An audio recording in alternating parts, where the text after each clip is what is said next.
What up, y'all? Welcome back to another episode of the Blacktop Podcast. As you can see, I'm joined by my cousin Christian, back with the squad.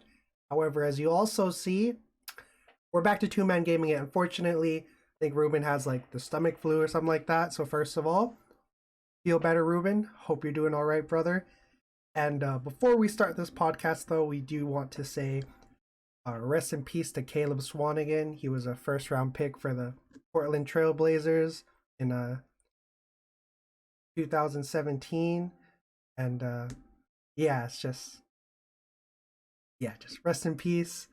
You know, I don't know if you remember, Christian. Do you remember there was like that picture going around of him, and then everyone was kind of clowning on him. Then Dame like kind of backed him up. No, yeah, I do remember. I do remember seeing that like prior to like today, Mm. uh, and it is really unfortunate, and condolences to his family and his loved ones. Because yeah, I remember seeing that photo like way back before this happened, and it's definitely I think shocking to see how things turned out. Mm. Yeah. No doubt, but regardless, rest in peace to the man. Moving on from that, though, Christian, you weren't here when we talked about the finals. So before we head on to like the kind of like mailbag style thing I guess we're gonna do today, what were your thoughts on Steph Curry finally checking off that part of his resume? I mean, I guess overall, I thought the series was actually. I think it definitely played out the way I think a lot of fans want to see it.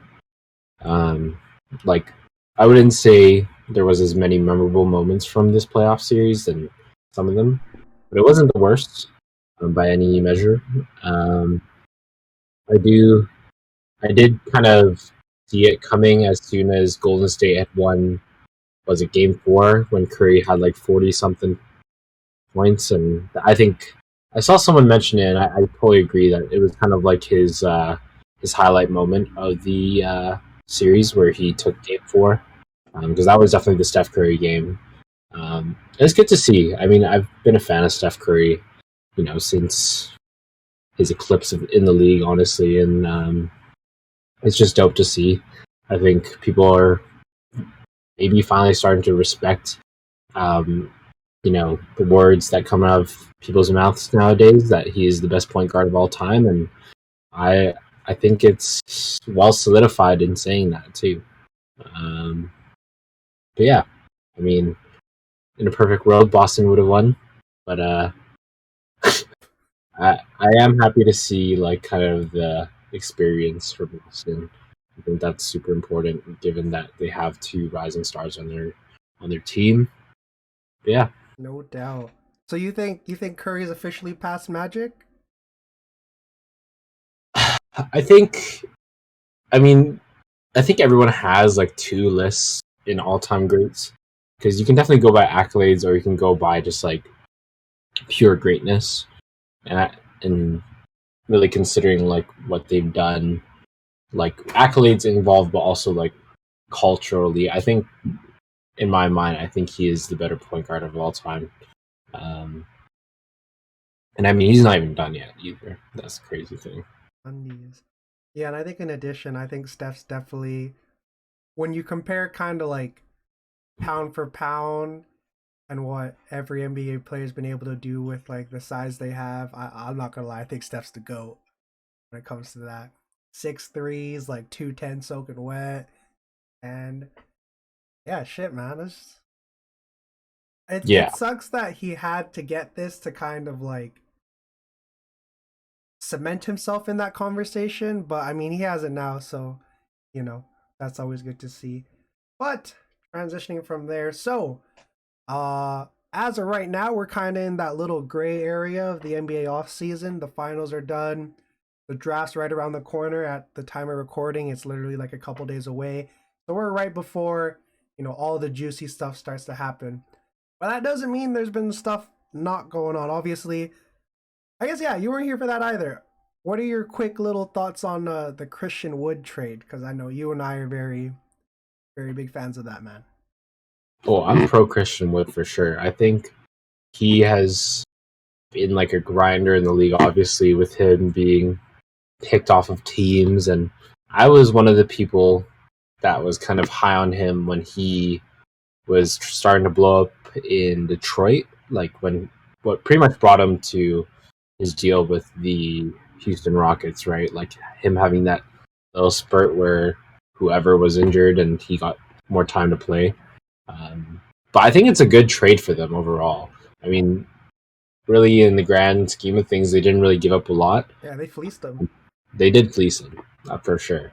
Um, and Christian Wood is relatively young. Like the only like downside I really see to him at this point is like the like injury problems he has here and there, with his ankles especially. But I think that's like kind of potatoes at this point. Like because really it's a W for the team. Um, I think like if it's a matter of questioning like if that's what they need to be over the top, that I think is still in contention. I wouldn't say like, oh yeah, they're a top three. Like the Mavs themselves, I think are on a good in a good year, a good pace, could be a top three team in the league. But the West is just so tough that I'm not really going to be one to say like, oh, they're for sure a top three team in the league, like or a top three team in the West even. Um, but I think it's good for them. I love that guy. No Um, doubt. he definitely fits into the timeline pretty well too, given Luca's age. They're kind of both. I don't know how old Christian Wood is off the top of my head, but I I think he's want to heading say in. He's either 27 or by the next season he'll be 27 at the start of right. it. Yeah, so I would say like him and Luca are kind of heading into their primes at both at a relatively good time. But yeah, that's it. No doubt. Hot take. I think Christian Wood. If Rudy gets traded to Atlanta, I think Christian Wood has a chance to be an all-star. Especially, I mean, we saw how a guy like Dorian Finney-Smith went from like, solid dude to now he's he's one of the most valuable players in considering how much he gets paid and what he does for his team. And Christian Wood's a guy that I think in like the few games he played with James Harden before he got traded, really good numbers. And now he's going to a guy who is arguably the same level, if not better, at playmaking, and a guy that just has so much gravitational pull. I think that's gonna be free cheese for a lot for Christian Wood. But heading from there, let's head right into our little I guess question bag we got here. First of all, Christian, what do you think is going to happen with Kyrie Irving? So, you've been living under a rock for the past few days. Apparently, the word is the Brooklyn Nets are at an impasse. So, I don't really know if that means he's for sure not going to sign with them, but I guess the kind of general consensus is that Kyrie's leaning towards entering free agency. So, what do you see happening? Uh, I was having fun with my dad today, and he showed me a post where he could end up on the Lakers somehow. Um, that's I think that's some shit, honestly. Like even if he did end up on the Lakers, I don't know what that would really do for the Lakers. Um, I do think it's hard to see Kyrie on any team. He's moved around a few times. I literally have a Kyrie Irving Funko Pop of him in a Boston jersey on my like table right beside me right now. Yeah, I have a Kyrie Boston jersey. Yeah, and like reminiscing on that, like I wouldn't say it was the most unsuccessful like campaign, but it wasn't a successful campaign either. For him. Um, Kyrie's kind of shown that he isn't that first option guy. Um, that being said, I don't really have a landing spot in mind, like off the top of my head for him. Um, I mean, help me out here. Like, is there any teams you have in mind? I just don't think there's a point in him leaving just because Exact. the Yeah. outside of the Lakers, the other team that's quote unquote kind of in contention is the Knicks, and that makes no sense because they're like way far from being a contender. So I definitely think whether it's kind of Kyrie being Kyrie and always kind of like that TikTok trend where it's like think do what you're not expecting kind of thing. I think Kyrie's like the embodiment of that shit. So I do hope he stays in Brooklyn, but if he were to go anywhere, I don't see any place where one, he's in a position to compete, and two where I don't want to say they tolerate, especially considering that there's no more of like the vaccine mandate stuff, but when you sign and get a player like Kyrie Irving, you're making investment of not only him as the basketball player, but kind of him as a kindred spirit, I feel. Oh yeah, Yeah. I agree, and like I think the other thing that I kind of have in mind too is that he's not necessarily a young player anymore in the league. You know, Mm. like he's definitely veering on the side of veteranness, and so he's not old by any means, but he's not. He has to fit into a win now situation basically. Whereas I think in the NBA right now, a lot of teams are honestly veering away from that. Like, there's only very few teams, like the Brooklyn Nets being one of them, like you just mentioned, the Lakers, and then even the teams outside of the win now, like, are inside the win now situations, like say the Suns, they don't need him. The Mavs have John Morant. Um, I mean, I personally wouldn't want to see him on the Bucks. I'll pass on that.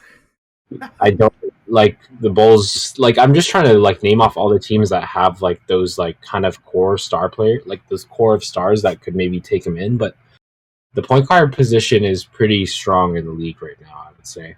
And everyone has a system that either works around that point guard or the system is like revolving around that point guard. So I think he should stay with Brooklyn, uh, but I don't know. Yeah, no doubt. Nah, I think this is all just kind of smoke to like mask some shit or whatever it may be. I definitely think he's gonna stay. But switching to a player who, in my opinion, I'm pretty sure is gonna leave his situation because he just declined his player option. Whether that's to sign the supermax or not, we'll see in a bit. But Bradley Beal, how do you feel about that, man? I personally am like a neutral Bradley Beal fan. Like, I like his play. I mean, he's undoubtedly like one of those players that's more offensively gifted than maybe 99.7% of the league. Okay, maybe that's not a good exact ratio, but It's you know, close, I'd say though. yeah, like there's not a lot of players that on in a season like can put up 30 points per game.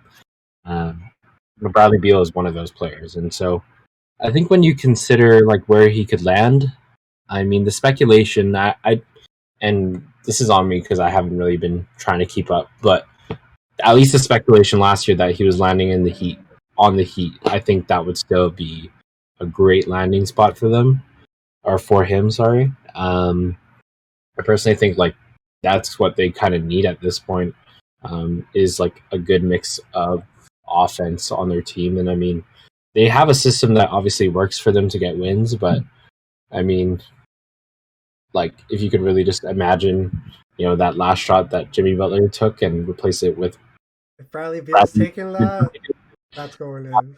that could have changed the whole, rift of NBA possibilities, and maybe the Warriors wouldn't be the champions this year. Who knows? But for me, I think that's what they would need. Otherwise, I I can't really think of another team I would want to see him on right now. Yeah, no, I think definitely if he is leaving, Miami, I feel, is the front runner. If not, low key, would I do Bradley Beal for Donovan Mitchell. But granted, I feel either one of them has to sign off on that, and it's definitely I think Donovan would be a little more hesitant because you're going to a situation where you're that team that's kind of on the bubble of even being in contention for a play-in spot. But regardless, I think Bradley Beal's a guy that does not get his respect. I think he's one of the purest scorers in the game right now, can score on all three levels, has one of the meanest pull-up games. And this is a guy that deserves to play some meaningful basketball. I mean, has he even? Oh, I think last year was his first. Wait. Oh, like in terms of Oh no. playoffs. He's played in the playoffs a decent number of games, but the last two campaigns have all been like first round exits, with the last one obviously being that uh 5 game gentleman sweep to the Philadelphia 76ers. But Mm. regardless, Bradley Beal's that dude, and I want to see him play some. I want to. He's low key on the short list of players I want to see like win a ring. He's near the top for me. I feel. That's fair. Do you think though? And I mean, I almost feel like just thinking about the rosters off the top of my head, I almost feel like him going to Utah doesn't do a lot for him if, like, say Rudy Gobert were to get traded, and even if Rudy Gobert were to stay, I think it'd be a better situation for him for sure than the Wizards, but I don't know how much better, you know. No doubt, yeah, definitely.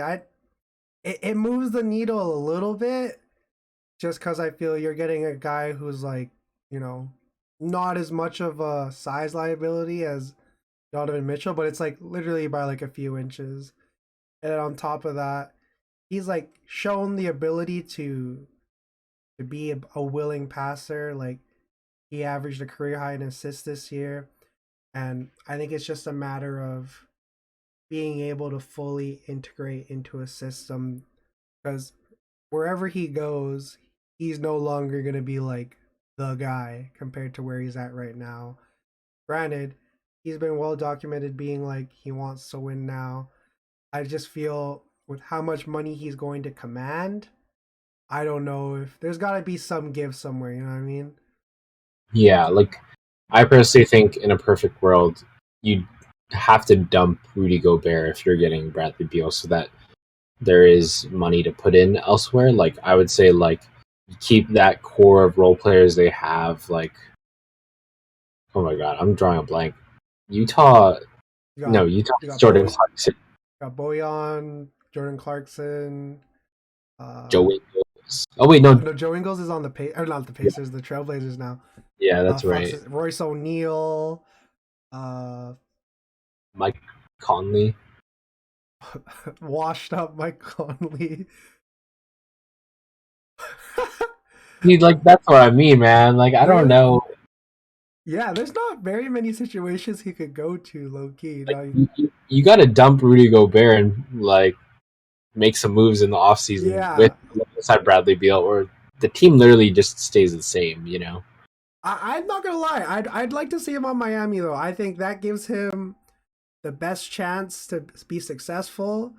But in doing so, you're probably you'd obviously have to give up Tyler Hero, and then in order to make the money match, you'd probably have to throw in.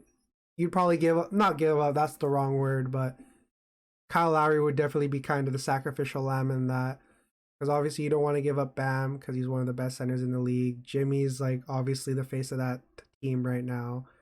Yeah, I just wonder if that would make sense money wise, but yeah. That's what I was also thinking when I was trying to come up with my answer. Is just I don't know how the Heat would make it work money wise. Like I imagine their pockets are tight, so they would have to pretty much give off whoever has those contract sizes. I mean, I know Duncan Robinson gets paid a lot for how oh, he'd little. definitely get thrown in too. I'm pretty sure he's a 70 million type guy, 4 year deal. Yeah, So yeah. he, so he's definitely one guy I think that would be a money matcher.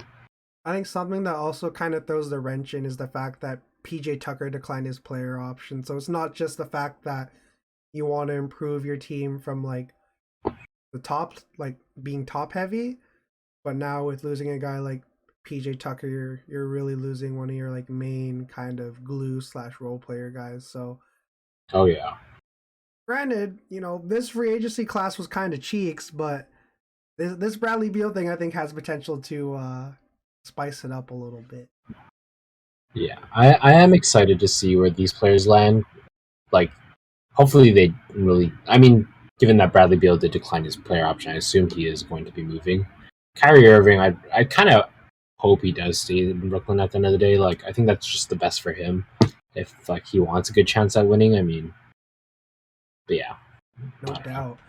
But all right. What would you want to see your respective team do? So, what would you want to see? I guess your Celtics, Golden State, out. yeah. I can talk on both the Celtics and Golden State Warriors. You want to go first about the Bucks or? Sure. You know what? So this is kind of just like what you envision the perfect off season as.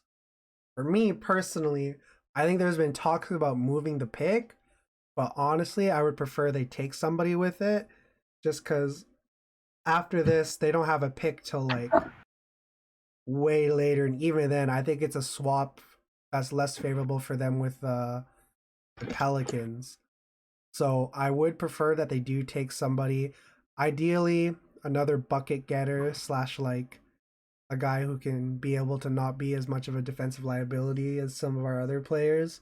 Like a guy I'm thinking, EJ Liddell is a guy that's kind of slated to around there. He's like a 6'7", wing player. Ideally, yeah, it's just another wing that I think we need to really shore up the defensive end. And the fact that it would be a draft pick is just a guy that can be there for the long haul potentially.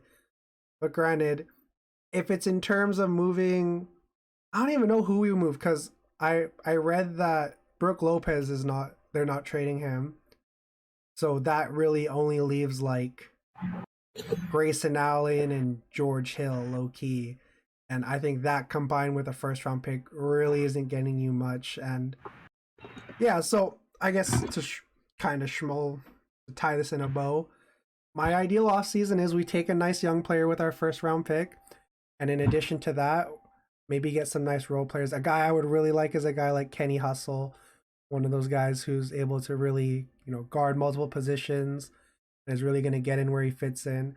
And with PJ Tucker declining his player option, I'm not ruling it out. It's probably not going to happen, but low key, he wants to return to the team that he did it with. That'd be dope. And in addition to that, obviously, pay Pat Connaughton, pay Bobby Portis whatever they want or how much if you're going to offer them. Because those two guys were, when it really came down to the others of the team, they were definitely they were the two big ones. Bobby, obviously, he came into a position where he was really gunning for that six man of the year role, but with Brooke going down after the first game, really got thrusted into being a full time starter, and he played pretty solidly. I just think that in combination with how this season ended is gonna, there's one true underdog in the league, and that's Bobby Portis. So I think he's gonna pop off. Pat Connaughton was a guy who was shooting pretty damn well, efficiently before the handbrake, and even when he came back from the handbrake, he was low key shooting better. So having a guy like that is definitely something that I'd like to have. But obviously there's very minimal room to move. If there's kind of a trade target I'd put on, low key, Monte Morris.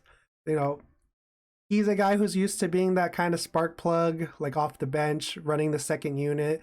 And I think that's the main thing we were really missing. When it came to it, a lot of the time Drew was kind of the maestro of that unit. And as good as I think he is as playing a little passive like that, I'd like there to be another guy who can kind of take the reins as well. And with Monte Morris, I think he only gets paid about $8 million a year, so that's a very good deal. And yeah, so Monte Morris would be my dream target. Other than that, I'd like a few nice you know low level contract wise to just seeing what's looking like on the vet min contracts. And yeah, granted, I don't think they really need to do much. I think it's just a matter of them staying healthy this year. But yeah, so I guess yeah, let's hear what you got to say about your respective teams, the Celtics and the No, Warriors. that was very in depth. I think you should just manage the Bucks, honestly. Yeah, John Horace, man, you brought a chip or whatever. Step aside, bro. Uh, okay, I'll talk about the Celtics mostly. I mean, the Warriors, they're pretty set. I don't think they really gotta do anything. Yeah, I mean, they just got to figure out contracts, if anything. I'm looking at the Boston Celtics roster right now just to give myself a refresher, and I think it's tough for them. I don't imagine they have a lot of salary to work with, and they don't have a first round pick this year because they did trade it off to San Antonio for Derek White. Not that their pick would have done a ton for them. Who knows? But for the most part, they are one of the top seed teams in the East. I think they're very bottom heavy at the very moment. Um, I mean, given that like how they were running it, Jason Tatum plays a mix of 3 and 4, and he's not really a true four at that. They don't really have like they have a true center in Daniel Tice, but he's not going to move the needle. If anything, he's gonna move the needle in the wrong direction if they were to really consider starting him. And that's in a situation where I think Al Horford ages out. I mean, he's 36 years old, and he looked great in the playoffs. He was definitely at some points the second best player, maybe even the best player on the floor. But I think all good things will eventually come to an end, and I'd like to see more development with Grant Williams. I'd like to see him either progress into a starting role if that's what their intention is, or like to give him just more run. Like in terms of off-season moves, it's hard to consider anything realistic at the moment. If I were to be honest, I'd want them to have someone to play alongside Robert Williams, or I'd want to see them just like figure out, I guess, like a solidified rotation, because I think what they dealt with a lot, both in the playoffs and in the regular season, was like injuries with their bigs. I Robert think Williams, that and they're very shallow. Because, yeah, I mean, you saw in they're the playoffs, they only really ran like 7-man deep. it's a 7-man rotation. It Yeah. really is. Like Derek White was a good addition during like before the trade deadline, but now, yeah, I just don't see like where they definitely need another player. I think that's what they like. I'd like to see them pick up another solidified, probably a. I'd like to probably see them pick up a 3 or 4, like off the top of my head. I don't really know who. Um, Yeah, it's fucking difficult, honestly. Like their team looks good on paper, but they're literally a piece away. Like if you were to take a piece away, like they would shamble, and I don't know what would happen then. And personally, like it's not a realistic thing, but I would love to see them like get a player like Aaron Gordon, for example, that could alleviate a lot of the stress from, say, like JT on the floor, Jaylen Brown on the floor, or even a player. Everyone wants this guy, Miles Turner. I'd love to see Miles Turner on this team. But like realistically, I don't know what they can really get for those or give for those guys. Like they'll literally give away someone from the rotation to build a rotation. So at the moment, I think they are a little hard pressed. Yeah, no, I think they're definitely going to be a team that looks to like the vet min dudes and see who Yes, wants exactly. to like potentially ring chase. Bring in Michael Beasley, Yo, real shit. Joe Johnson, anyone from the big three. Yeah, I mean Joe Johnson played a game, didn't he? Played one game this year, but he had like one little midi. But Yeah, they're gonna have to look at some vet minimum guys and like just like get some second life out of them or something, because I honestly guarantee there will be an injury between one of their bigs this year. I mean, I don't want to wish it upon them, but their track record for all being healthy at the same time, if I were to imagine, is not the greatest for like a team that wants a deep playoff run next year. low key, would be the perfect situation if Eric Gordon goes like up until the trade deadline of next season and gets bought out. Having a guy like that, They pretty could use it. nice. They could use it, Eric Gordon. Yeah, I don't know. Otherwise, Golden State, man, they could honestly just run it back next year. Yeah, I think it's just figuring out how you're gonna pay Kawhi and Jordan. Yeah, and I mean, actually, they're both integral players to the lineup, but Jordan Poole is an asset I think you can't afford to lose. At the end of the day, they'll make money work. No, they always. I think they definitely have the largest payroll, and I see no problems in them having to expand that shit. No, Low key though, I do think their role players, particularly Otto Porter and I think Gary Payton, have played their ways into getting decent level contracts. Particularly Gary Payton, because I mean, defense is everything when it comes to it in terms of winning a championship. If you can't guard, especially when the game starts to slow down or pick up like full court, your team is chances of success are very marginal in that. And I think looking at how low key, if Gary Payton played the whole season as a starter, he could definitely make all NBA defense an all NBA defensive team. And with that kind of hope in mind, I do think there's a team that's gonna. I talked about this with Ruben like last episode. I think he's gonna get a bag this year. Somebody's Yeah, gonna pay him. definitely above like whatever he's getting paid right now. There's without a doubt like he had moments in the playoffs even too where he was obviously showing that he is an important guy on any team.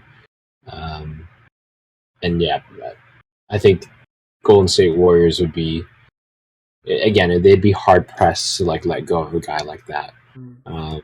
especially like given the aging quote unquote of Steph Curry and Klay Thompson, whoever else, and having those like key rotational players like Barry Payton, I would say is probably only second to Jordan Poole.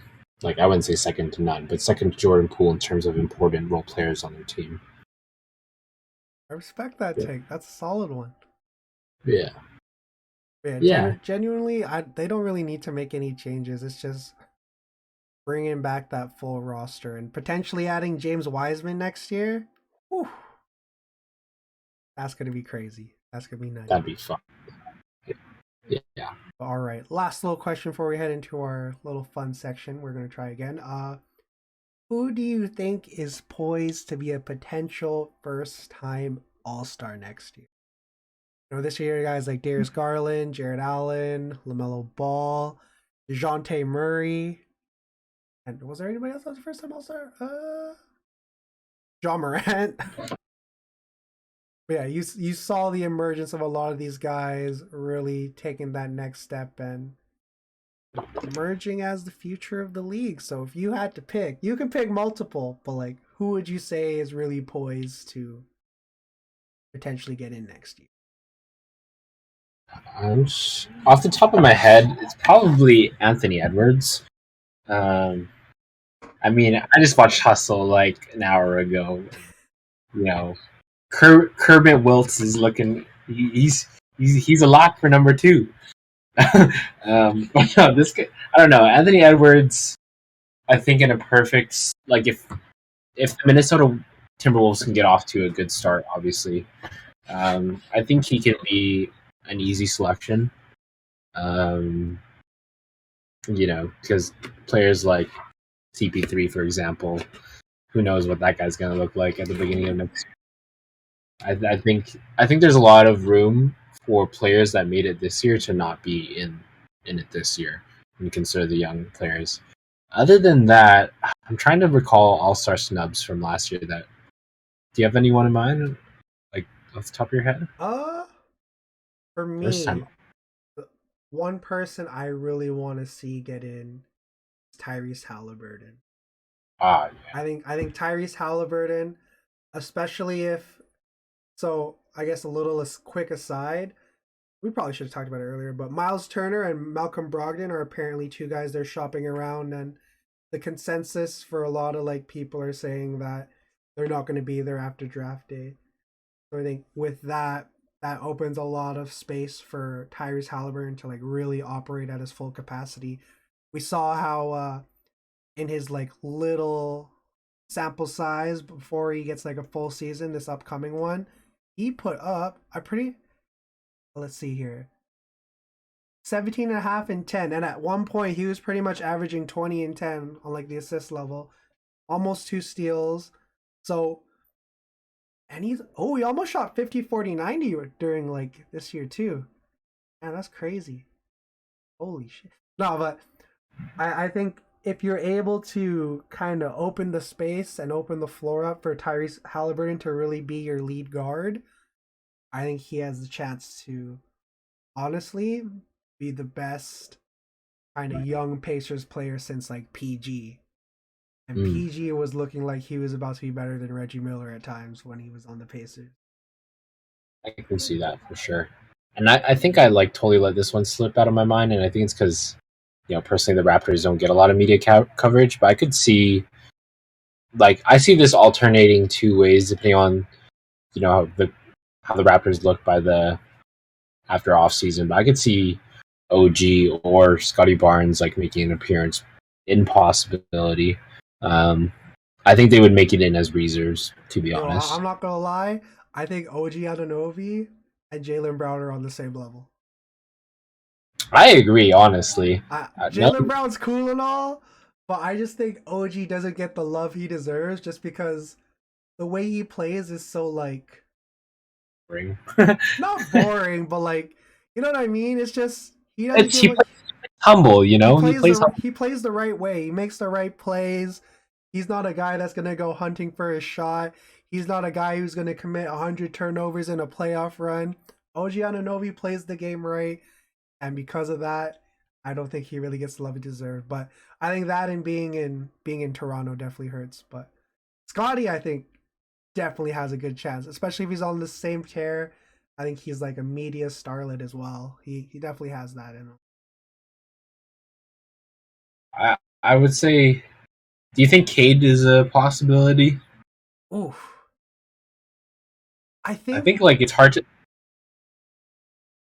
I feel it's gonna be not on the same level just because he's going into his sophomore year, but I think a guy like Bradley Beal, where he was averaging 30 plus and he didn't get an All Star selection, I think the counting stats and all of that stuff will point that he should definitely be an All Star, but depending on how this offseason goes for the Pistons and if Cade kind of steps more into that light of being the generational player I think he really touted towards the end of the season, I can see it, but I feel it's a lot like how DeJounte Murray got in this year, where he got in as a replacement. Granted, I think DeJounte should have made it regardless, so He's thankfully great. that happened. But yeah, I You think if know, Cade makes it, it's as a replacement. Oh, sorry, go ahead. no, yeah. I think I just keep thinking of players because, to be honest, this is the time of year where you actually start thinking of the bottom tier teams, and I'm thinking about Shea Gilgeous-Alexander. I Oh don't think he's yeah, been an All Star either. Um, that yo, guy, that Shea's a guy fucking bucket. deserves to be an All Star, Shea's game, I think, is but perfect for the All Star game. One of the best ISO it scorers. is. But there, I don't know. He's just it's the same deal with Bradley Beal again. The OKC Thunder are probably poised to be a bottom tier team again this year. So in my mind, it's just hard to consider him really realistically making it, but he deserves to make it. Undies. Here's another one. We're kind of two little sleepers, I guess. One, I think if CJ McCollum really grabs that lead guard role by the horns and has this team cooking, if he's averaging 22 and 10, I think he has a chance to ink his way into there. Just because I feel at the guard position, particularly in the West, depending on what happens with Chris Paul, he has a chance, as well as wherever Donovan Mitchell goes. I just think in the West, the only real consensus 100% pencil them in right away guards is Devin Booker, Steph Curry, and John Morant when I'm looking at the top of the list here. Yeah, for sure. But I think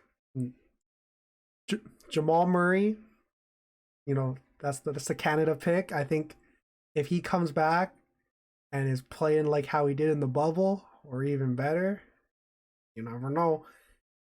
And as well as playing with Jokic when he is starting to really enter his prime, whew, that sounds nice. And then CJ McCollum, who in my opinion is probably had the best season post trade deadline when you compare the players who got traded. He really stepped into that vet role and that overall leader role, and potentially getting Zion back. It's gonna be nice. Yeah. Yeah. Can Okay, you? what about Bradley Beal, you think? Oh no, I just saying because this is a team I forget about. I think self-consciously, but I could see the money working for it too. Beal could end up on the Nuggets, but Ooh. the matter of if they want him, the matter of if they want him, I guess, is another thing, and if they're willing to like make that move for him. But I think playing around like the best center in the league, like he would be elevated to another level for sure. I'm not gonna And lie. they have the I think the money works. MPJ is the scapegoat in this trade for sure too, and he's still worth, I think, a pretty penny to a lot of teams. And they have the players for sure outside of that to like add the money up. You know, Oh. Wait, you think if they do it, you think Michael Porter Jr. gets traded? Not Jamal Murray, just guard for guard, and like a few other role players. well, I would like to see them retain Jamal Murray personally, like to have a very much more solidified backcourt. Okay. I don't think, I personally just don't think, I'm not high on MPJ for a win now situation because this guy hasn't really played full NBA season. Them like I could easily like just having Aaron Gordon run the three, whoever running the four, and obviously Jokic is running the five, and they got like a Jamal Murray, Bradley Beal backcourt. Like I think that looks better to me than having Michael Porter Jr. retain the team. But I could see why you could. Oh man, No, it's intriguing. I'll say I would. I think it's all just depending on how much Mike, because unless he signs the super max, he's definitely gonna be done in like a sign and trade kind of thing. So I mean, we'll see. That's low key. Whew, that would be nice to see. I will say, because it just opened the floor up so much for both guys, and yeah, that just yeah, sounds real nice. Whew. But all right. So few weeks ago, we lost an episode because my mic was not connected. Well, it was on Discord, but not so much on OBS, what I record on. And what we are going to do, I will just actually first of all, okay, no, here. Let me restart that a little bit. So what's going to be happening is we are going to be going on to NBA 2K and running it on the blacktop. Now, obviously, Christian plays on a PlayStation, I play on the PC, so we can't go like head to head.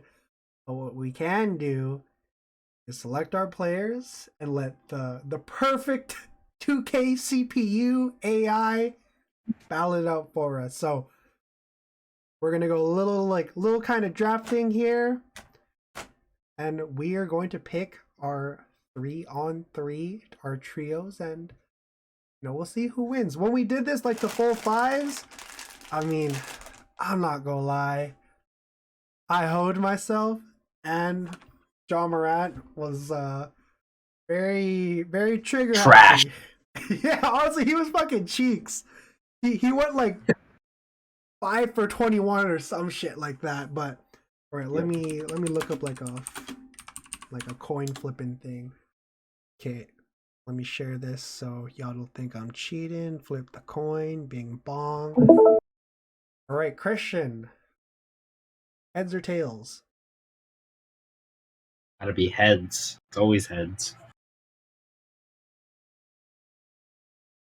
Oh, all right. So now let me share this to where 2K's up. Boom, boom, boom. All right. Oh well, for now, actually. Nope, not that. Great. There we Robert go. Horry, that's who I'm with. Already, big shot Bob, man. Get this. Get this on 3-on-3. Half court to 21. Wait, I think you put yourself on a team. Or wait, I guess you have to first. Yeah. Wait, go back. Oh, So okay. I have to put myself on somewhere first, and then like once we're actually in it, I'll select off into the middle. Okay. Half Gotcha. court to 21. I have the first pick. So last time, I think I had the first pick, and I chose Kevin Durant. And Kevin Durant shot the ball maybe 5 times throughout that entire game. So as if you're watching the video version right now, you can't see it right now just because there's that Discord stupid stuff. But with my first pick, I'm going to select the greatest player in the game right now, Giannis Antetokounmpo. All right. So I think I gotta pick my Giannis stopper. Actually, okay, yeah. I think I'm gonna have to go with. Oh god, I would never, in a perfect world, choose this guy as my first player. But with my first pick, I'm gonna have to pick Joel Embiid. Okay. No disrespect to Joel Embiid, he's just not my favorite player. Respect. Okay. Now I have the size. Now I need a trigger finger.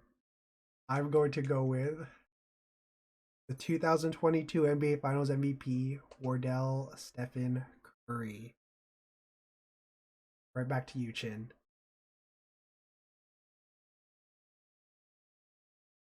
This dude freeze. Oh. Oh. Oh. Chin, you there? Alright, so you already no. Damn, my Wi-Fi today. Oh. I changed my Wi-Fi, but I don't know if that's gonna. How am I? Hello. We're back. We're back. Don't worry. We'll cut that All little right. gap out. Yeah, we're gonna have to play some music in between or something. All right. So you already know. I gotta pick the greatest player of all time, LeBron James. Oh shit. Alright.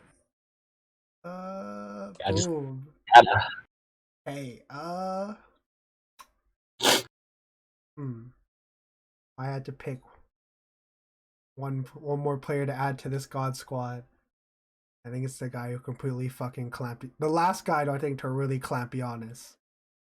It is the most energetic, most charismatic player in the league. It's Kawhi Leonard. Damn, Kawhi Leonard. Oh damn. All right, let me think about these matchups real quick. Okay, I think with confident choice with my last pick, I select Luka Doncic. Respectable. Yeah, no, these are all some These are nice. God These squad are all teams, good bro. teams. Okay, all that set up. All right. Oh, okay. Come on into this. Game's loaded. Now this right middle. Boom, and click on here so y'all can see. Okay, we are out at. We could call this Rutgers part, I guess, because you know. Oh, I got first ball. Game over. Oh shoot, That's bro. free cheese. That's what I'm talking about. What happened on that, bro? Come on. Yo, Okay. LeBron sees Kawhi and he's saying Oh, fuck. that's Oh, class. bro, You ain't bro. know. You think you're the fucking goat? I would never think LeBron's the GOAT. I just selected him for the 2K cheat. Uh-oh. Bang! Get Oh, there. come on now. If this was real, Kawhi would have blocked that shit. Bro, Curry's gonna pop a 3 on his ass, I swear. Alright. Spacing. Nice. In the case Nice. of 2K Logic, I just want to see Steph set a screen. I think I like my team because the switches on Giannis are Oh, ideal. Giannis, come on now, buddy. But can Giannis guard the GOAT? Hell I yeah, don't you can. think so. Oh no, bro. LeBron. Steph, what are you doing? Space it, buddy. Oh my goodness. We just out here chucking shit. Come on, yo. You can take Joel... this guy to the paint, bro. Take him to the no, paint. you can't. You remember the last time Joel went up against Kawhi in a series? Oh, God. come on, This is Giannis. Come on, ice. Giannis. Hell no. Dude, why are you taking that shot? Yo, this is gonna be a. He can't stay in front of you. He can't stay in front of you. Oh my goodness. These are some trash ass shots, man. These matchups are a little too perfect. This matchup, Luka on Curry, yo, just take that's him. like the only real mismatch. If In terms of height, yeah. yeah. Come on, man, take him in. This guy's little. Oh my god, this matchup is hell, honestly. Embiid on Giannis. Oh fuck, that's a bucket. Yeah. Yeah. Oh! Oh! Ah, Yes. shit. Nice. Alright. Steph, just pop that shit. It's the thing, Steph, like, I don't know if he's gonna get open, bro. LeBron the GOAT gonna stop him every time. On that! Oh. Bang! Go! Bang out! Yo! Dish that out one. You missed that. You missed that open three. Okay, Uh-oh. LeBron probably would have missed it anyways. Yo, please don't try to take it in against that guy. Oh, Kawhi, stay in front of your man. Yeah, well, come on, bro. You ain't got no bag. Oh yeah, play the passes. Oh shit. That's okay. Dude, you know, this is some scrappy matchups. Undies. Man. Yeah. We'll take that. Oh my goodness. Oh, Kawhi, buddy. LeBron's looking like he's in his prime for defense, that's for sure. Undies. Because trash ass defender in real life. Oh, no. Yo. Oh my goodness! Come on, Right. Joel's got the ball at the top of the. Oh, why are we switching that? Come on, Luka, you go. He is. He's that guy, bro. Giannis a sound. If Luka's truly why a point guard, why is he not giving it off for them? That shit off into the paint. Oh, bro! Oh my goodness! Wow, that's actually a giveaway right there. That was a gimme. Hey, those are the swing plays. That's the momentum changers right there. Well then, pick his shit up. Come on, Kawhi. The fuck's Brown gonna do? Oh, damn. There you go. Ah. That's okay. It's better positioning. Okay, Kawhi. Oh shit. Yep, we're there. Oh my goodness. Pass it out. Oh. Man. Embiid just wants to be a hero. He just wants to be recognized as a good player. He just wants to ring like all the players on my team. Okay, LeBron's rings make up for... Actually, that's not true. Bang! Oh my god. Oh yeah, stay in front of... that's clap. No way! Why do my players keep taking those shots, man? I don't understand. Why, man? What's with all this contested bullshit? This is gonna be a long game of 21. Yeah, fuck. I need to get some pick and rolls going. Oh, almost had one there. Yep. Oh, play the... Oh, shit. Come on now, boys. LeBron doing GOAT things right now. Oh, shoot. Kawhi. Oh. Block that. Oh my goodness. Yeah, Steph. Oh my gosh. Look at Curry, man. Block that. Oh my lord. Come on now, bud. Oh, don't do that. Don't do that. Don't do that! Ain't no fucking way.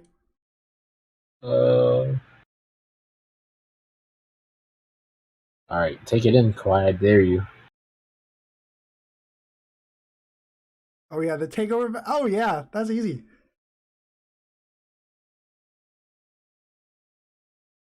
All right, let's see. Give it to Bron. Yep.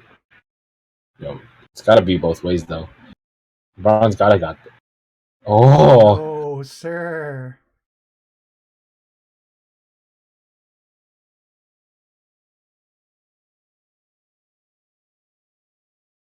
What are we doing now, y'all? Come on now.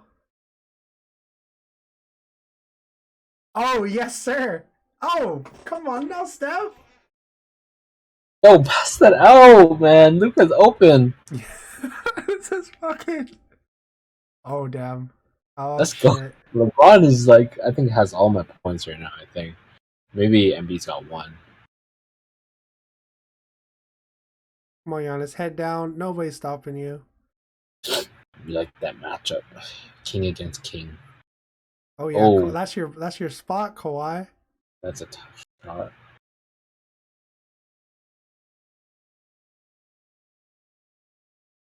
Come on, Bron. Luka's literally doing nothing against Steph. He's gonna pass it. Yeah, no, he's not taking this shot. Oh. Oh. Oh. That's my step. Oh. Oh, I would have turned the fuck up, yo. Oh. What we got here? What we got here? Oh no. Let's get that in there. Oh, no way. Steph, pop your shit, bud. Pop your shit. Right there. Yep. Right there. Oh. Right there. All right, now, yep, good dish. One more. Oh, yes. Fuck. King James. Washed King.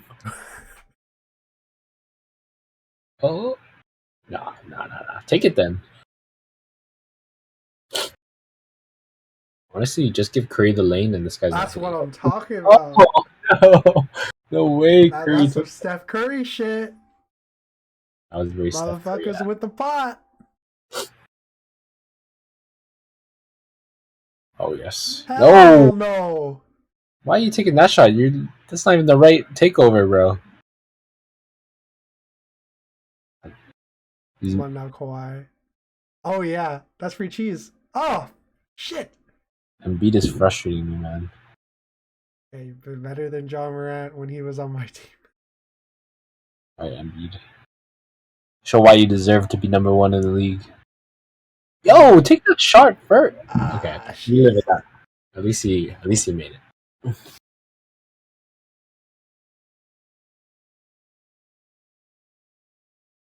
Oh yeah, tween. We're, oh my we're lord, we're what's there that? all day.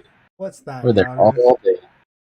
And come on LeBron. now, bud. Oh, yo, take that shot. Post up. Ooh. What's Luka gonna do? Get blocked? Oh shit. No pullaways just yet. Yeah, this is just very back and forth. This is completely unlike Game 6 of the NBA Finals this year. I think this is what you would expect from this matchup, honestly. Yeah.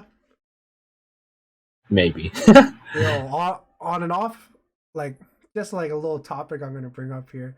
I'm not gonna lie, Christian. I think I have a pretty banger idea for like the NBA to have a one-on-one tournament. Let's hear it. So my idea is that obviously you gotta have it. Oh my gosh. You definitely gotta have it in the off season. And a way I think to really up the already very apparent community involvement with the NBA is I think you host it, kind of like, an outdoor court, obviously, but the winner, I think that you probably get either their like child home court. Oh,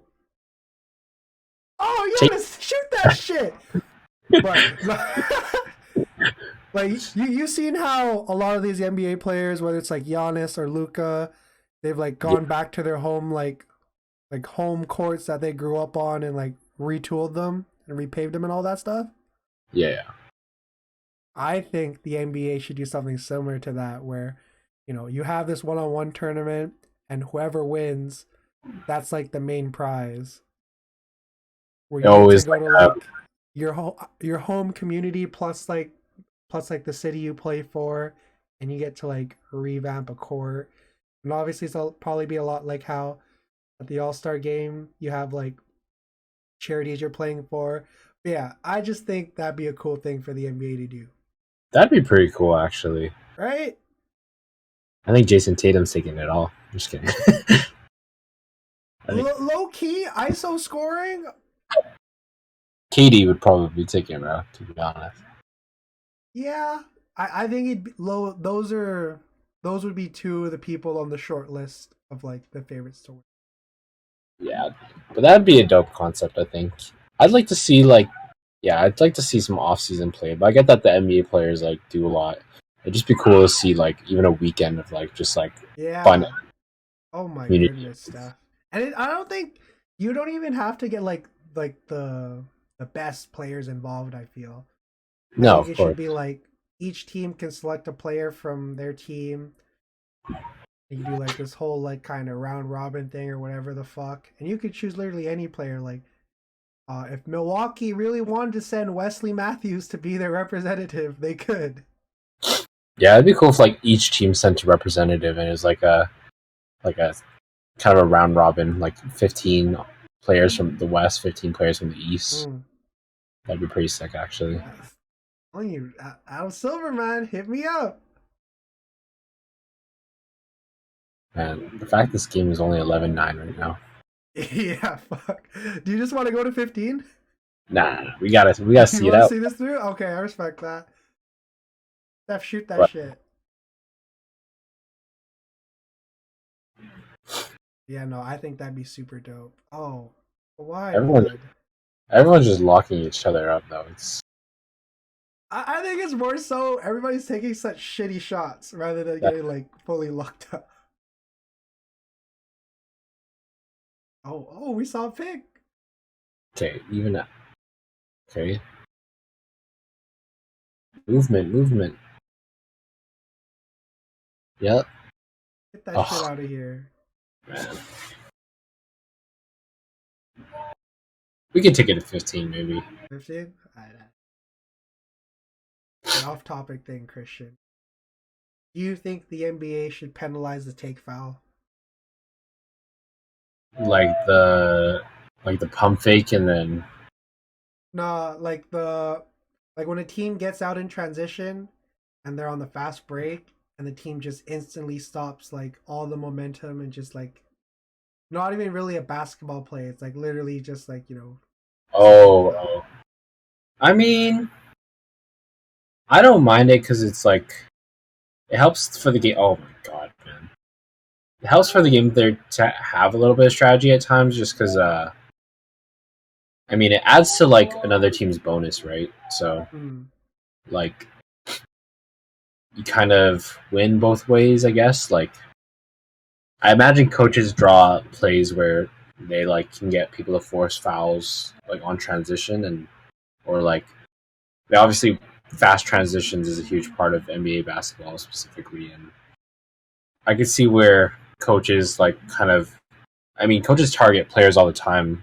If they have a certain amount of fouls, or if there's like a certain amount of fouls already in play. So I think it just adds that dynamic to that game. I do wish like there was a bit more. I don't know how to word it. like I think it can be egregious sometimes though, and like it's like when you look at it the way you're looking at it, I understand that, but there's like the ones where it's like, what the fuck are we doing kind of thing. yeah. But kind of on the topic of fouling, I think if there's like a blatant flop, like Marcus level type shit, I don't think you should get a technical for that, but I think there should be like a technical free throw. Oh man, we could just put it down. No, I agree. I think that is a pretty good call too, because it's like flopping really changes the dynamic of the game. I think it has to be a little bit more disciplined on Yeah, there how. has to be some kind of policing of it. Yeah, I do think so too. That's a pretty good point. I definitely think they need to, and I don't know if they will unless it gets really bad, which is the problem, you know. Hmm. I don't think there's been like super bad ones as there have been in like the past. So Yeah, it's like it's it's not a huge problem, but I think it is still somewhat of a problem. exactly. All right, Like Luca. one thing they need to do though, I think you should get one challenge. Oh fuck! Oh, this is for game. I think each team should get a challenge like per half, just so you're not pushed into that situation of you want to save it till the end kind of thing. I think challenges are so whack in the NBA. Like, I think if you, Really? well, like, no, I think it's good, but I don't like how they have it where if you get one, you just get one. Like, if it's successful, I think you should get another. So you Like, think it should be pretty much challenge until you fail? actually, I guess that's tough. Now that I think of it, Like, cause I'm not gonna lie, I think that'd be cool, but I it would think the obviously way to slow kind down. of like, oh shit, and You want that, to play to 21? I don't mind playing to 21. I don't. yeah, fuck it, we're in this conversation. I think one per half would kind of be a One nice per half. little middle ground.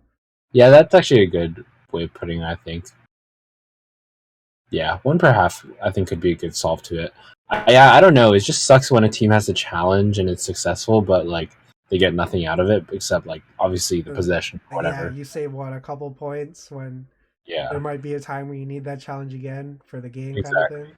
Like it's kind of fucked that they only get one.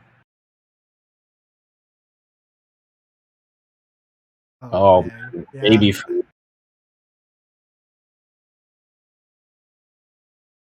it's not looking good for your team, bro.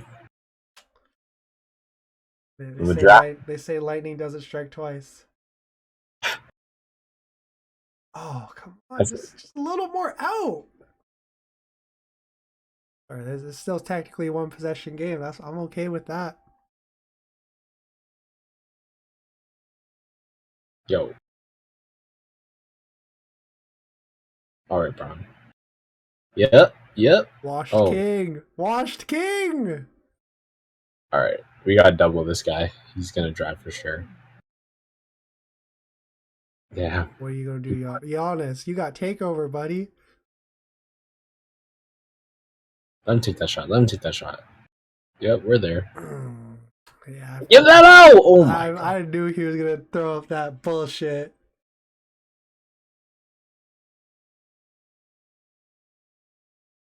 Ooh, what we doing here? What we doing here, Braun? Yeah, pass that shit out. Oh yeah, that's cookies.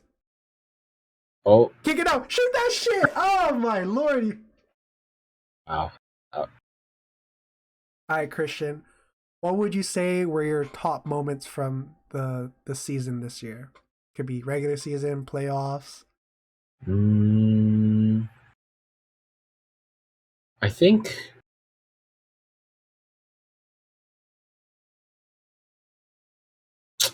that's tough. Actually, there was a lot of good moments, and it kind of flashes by. Um, I think it was seeing the Celtics make the finals in general for me that was huge. If there was a specific moment, I think it's when the Grizzlies lost to the Warriors. I hated Dylan Brooks during that series so much, and it was so nice to like send him off. Um, I don't know. It was nice to see the Warriors win again too. I mean, Steph Curry had an absolutely phenomenal year. I think it was nice to see him kind of look like his 2015, 2016 self. Mm. I feel like he didn't skip a beat in terms of like age so far. You know, like he looked. Oh, Oh shit. he looked like prime Steph Curry. Um, I'm trying to think if there was any like moments that really like I'm sure there were like a million John Morant highlights, and I think seeing him blow up was like one of the biggest things. Like, I think it's so awesome to see like where his career is going to progress, especially in this next year. Because he plays like an MVP caliber player at such a young age. It's So like does very that guy. too bad he's gonna lose, Yeah, fuck. But but, I agree. but it's very reminiscent of Derrick Rose in a sense. Like, Mm, but you I just love to see. just, oh my gosh, that's bully. I just hope his knees hold up. Yeah, but yeah. How about you? Uh, I think it definitely have to be Klay Thompson's return. Yeah, That's like the creme de la creme. Because I mean, basically 2 years off. Oh, 2 years off of being the second best shooter in the league. You come back, you got a big ass dunk and like a pretty decent first game back. And I think you saw him really kind of, Oh, damn, good game. But just kind of finish off that thought. You really saw him like look like Klay Thompson towards the end of the season. yeah, And this playoff run, it showed why, just as Draymond said, them fully healthy, no one's ever beat them. yeah. That still somewhat rings true. I mean, what would you call 2016? I don't know, but because I mean, there's I guess if Draymond doesn't get suspended that one game, then maybe. But no, I think seeing Klay Thompson back was definitely probably the main highlight. And Yeah. I'm excited to see how he takes that next step again next year. But for me in the fandom, I think it was Giannis passing Kareem Abdul-Jabbar for like the all-time leading Bucks scorer, but it was like the specific kind of bucket he did it with. Do you remember that one at all? It was like when I say it to you, you might. So this is to tie the game, like kind of last like dwindling seconds.